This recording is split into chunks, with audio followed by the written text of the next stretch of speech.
everyone, Johnny here from BCRC, and it's time for another YouTube video.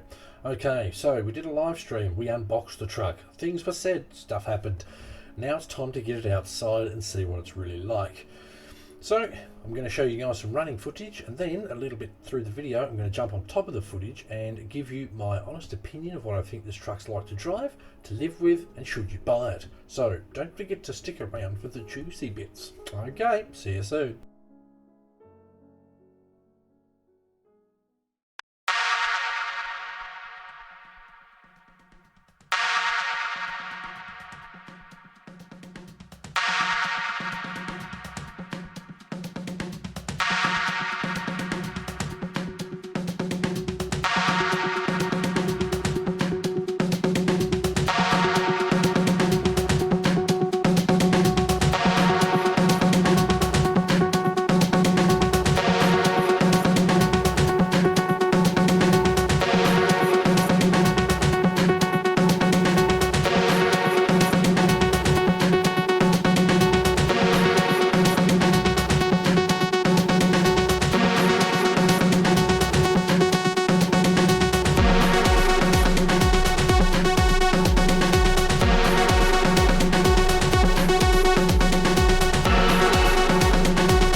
Okay, so we've done some fun stuff, we've seen the truck drive.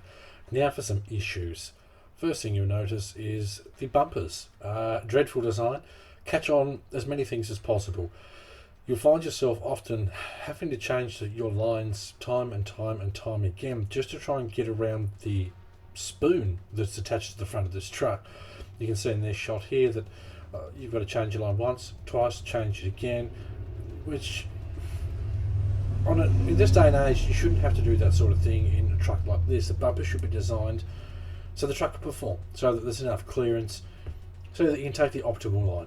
The front and rear overhang on this truck is just, well, it's mind-boggling really. I can't really understand why they've put so much overhang on the front and the rear. Okay, on to a few more things. Body rub. Due to the tyres are too large, sounds embarrassing. I had like 2 people ask me while I was out wheeling, mate, what's wrong with your truck? It sounds terrible. The tyres are too big. This truck was tested. This thing, this shouldn't be an issue. And then up next is the servo. The servo is underpowered massively. You can see here, battles to turn left because it's rubbing on the body. It will turn right. It's sort of all over the shop. The Cross RTR and the Gen 8, much better. You can see here too, due to the body rub and the pull with the tyres, it's going to end up ripping your body, which honestly is just dreadful. So yeah, the servos, even for an RTR, it's absolutely dreadful, way underpowered. It's just, in this day and age, it's really not good enough. And on to the next thing, which is these wires that are attached to the ESC for your light kit. They will just fall out of the bottom of the truck. Every 2 minutes I had to stop, hide the wires back up into the truck so that I wouldn't rip them off, which again is just frustrating. People stop and say, what's wrong with your truck, mate? Ugh. The wires keep falling out the bottom, which is again embarrassing. This is a brand new RTR truck. It's not the sort of thing that you should have to deal with out on the trails. On to the next issue here. You can see that the steering link that sits behind the axle is actually rubbing on the upper third link of the truck. Again, I'm not sure how this sort of thing was missed during the apparent 3 months of testing that this truck had. It all comes down to fit and finish and quality control really. This sort of thing shouldn't be missed. Okay, for the next thing, it's the noise of the truck. Not so much the drivetrain, etc. That's all smooth and quiet, which is lovely, but just have a listen and I'll explain in a second.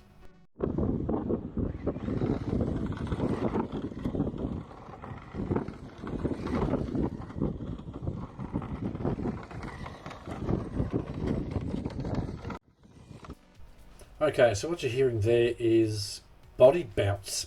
I guess it's just, as soon as the truck's moving at a relatively decent speed over bumpy ground, which is what we all drive on, all you hear is rattle, rattle, rattle everywhere you go. And it's a frustration thing. It makes the truck sound cheap. You can see how flimsy the body is. It just rattles around everywhere you go. And this is partly due to, one, how poorly the body fits on the pins, and 2, how much the rear of the tub actually moves. You can see here, it just flops around, does whatever it pleases, whenever it likes basically, which is nothing shy of annoying and a bit embarrassing. A brand new truck, 1, the body shouldn't move like this, and 2, it shouldn't sound this bad. Okay, onto the shocks. You'll notice here the right wheel is off the ground and the left wheel is on a rock, yet the left shock isn't compressed. This means the oil's too thick and or the shocks aren't set up correctly. Now I've unboxed 2 of these trucks and the differences between the 2, monumental.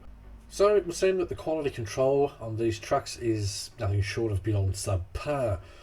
Also, after this run, my shocks started leaking.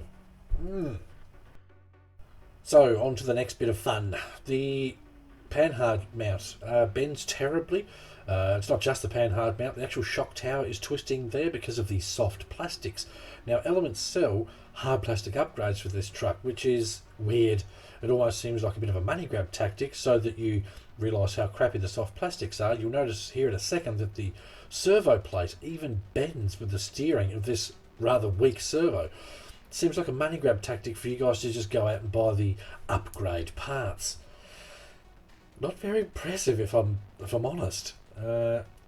there's the servo plate there. That's a nice bend. Okay, next clip. Okay, so time for the nitty gritty. Should you buy the Element RC Enduro? And if so, why? And if so, why not?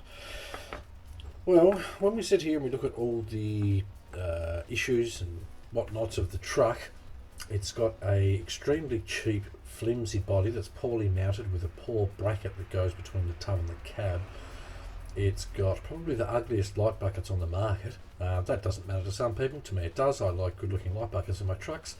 The body is far less optioned as far as light buckets and such go than the competition. That's something that matters to a lot of people as well. And you've got to remember, this is all value for money stuff, so technically it does matter. It doesn't have full inner fenders, whereas stuff like the Gen 8 and the Cross RTR, they do have full inner fenders. This truck doesn't, so why was that skimped upon when this truck is more expensive than the others? This truck also has soft plastic parts and the other ones don't. So, where's the money going? What am I paying for? I'm not just paying for plastic gears in an overdrive transmission, surely. Am I paying for the plastic bead-like licensed wheels that I don't need on my truck? Because why would you put plastic licensed wheels on your truck? You just wouldn't. If you're going to put plastic wheels on your truck, you just design your own. So the truck drives smooth. It's quiet in the drivetrain. It's not quiet with the body, but it drives smooth. It's nothing groundbreaking. It's not game changing. It had a massive amount of hype built up behind it. The servo's pathetic. Even by RTR standards, the servo's pathetic. The tyres are okay. The bumpers are terribly designed, hang out of the truck too much. Even the details on the box where it says varies, I mean, it's like someone just didn't care. You don't put varies on the box. Where it says length, you put the length of the truck that it is in the box. It's just... This truck frustrates me a lot. And it's everything from when you pull it out of the box and it's covered in scratches and it's got bent body posts, to the hype that was built up behind it for nothing, and how badly the chassis is designed and how cheap the cheap plastic parts are and these sorts of things. So it's not worth your money. I don't suggest you go and buy one brand new. If you want one, wait till you see one come up cheap second hand, because mark my words, these things are going to come up cheap second hand. Buy one cheap second hand, see if you can win one in a giveaway or a raffle or something like that, because it's just not worth the money brand new. So there you have it. There's my honest thoughts about the Element RC Enduro. If I think you should buy one, the issues with it, the things that are good about it, which unfortunately aren't many. It is what it is. It's an overhyped truck that costs too much money to go out and be bored with it. So I'm Johnny. This has been Aussie RC / BCRC. Thank you very much for watching. Feel free to like, share and subscribe if you'd like to see more of these honest reviews, as there is more coming. Exciting stuff coming. Thanks for watching, guys. I shall see you next time.